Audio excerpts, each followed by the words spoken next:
মালিক হওয়া অনেক সহজ, কিন্তু মালিক হয়ে থাকা অনেক কঠিন।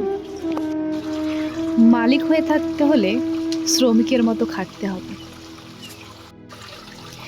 যে কোনো কোম্পানির মালিক সবার আগে অফিসে যায়, কিন্তু সবার শেষে বাড়ি ফিরে। জীবনকে সফল করতে হলে কথায় না, রাতের সঙ্গে যুদ্ধ করতে হবে। যার মধ্যে জীবনে একা চলার সাহস থাকে, তার পিছনে একদিন পুরো পৃথিবী ঘোরে।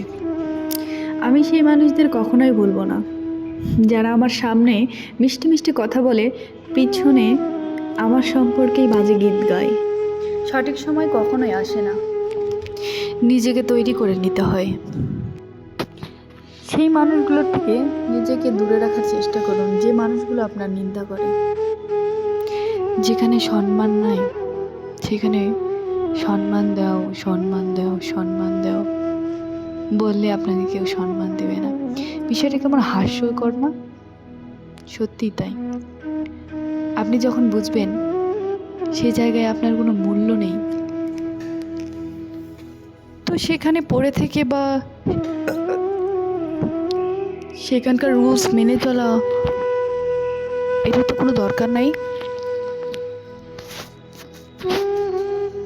জীবনে একা চলতে শিখুন, ঠিক আপনি পথ পেয়ে যাবেন। নদী যখন একটা পথ বন্ধ হয়ে যায়, সে তার পথ ঠিকই খুঁজে নেয়। তাকে কোন পথে চলতে হবে সে নিশ্চিত ভাবে সেই পথেই চলে। তো নিজে ব্রেনকে কাজে লাগান। আপনাকে কি করতে হবে, আপনার কি লক্ষ্য, সেই দিকে ফোকাস করুন। অন্যের দিকে বা অন্যের ভরসায় তো আপনি কোথাও যাচ্ছেন না। সো আপনি আপনার এমটা ঠিক করুন। এই সুন্দর প্রকৃতি আপনাকে অনেক কিছু দিয়েছে, আপনি সেগুলোকে কাজে লাগান।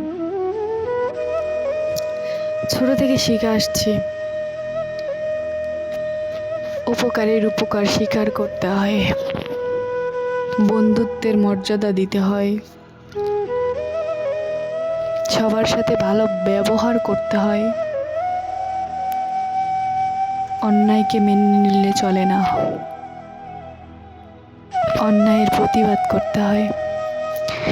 কিন্তু বাস্তবতা আপনাকে শিখাবে, যদি কখনো অন্যায় দেখে থাকো, চোখ বন্ধ করে থাকো,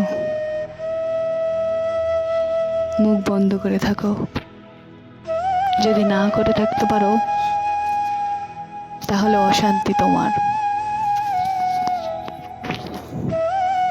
তুমি যত কম কথা বলবে, তত তোমার জন্য মঙ্গল। শুধু সময়ের জন্য অপেক্ষা করো, সময় কখনো কাউকে নিরাশ করে না। জীবনের অপূর্ণতাতেই ভালোবাসা সবচেয়ে গভীর। শরৎচন্দ্র বলেছিলেন, বড় প্রেম শুধু কাছেই ডাকে না, দূরেও সরায়। মানুষকে সবসময় কাছে পেলেই ভালোবাসা হয় না। একাকিত্বের সময় কারো স্মৃতি বয়ে বেড়ানো ভালোবাসা। একবার ভেবে দেখুন তো,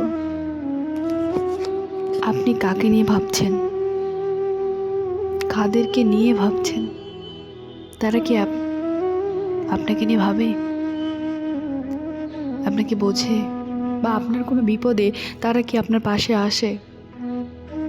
নাকি বিপদ দেখলে নিঙ্গুর তুলে উল্টো দিকে দৌড় দেয়? যদি তাই হয়, তাহলে তাদের কাছ থেকে দূরে থাকুন।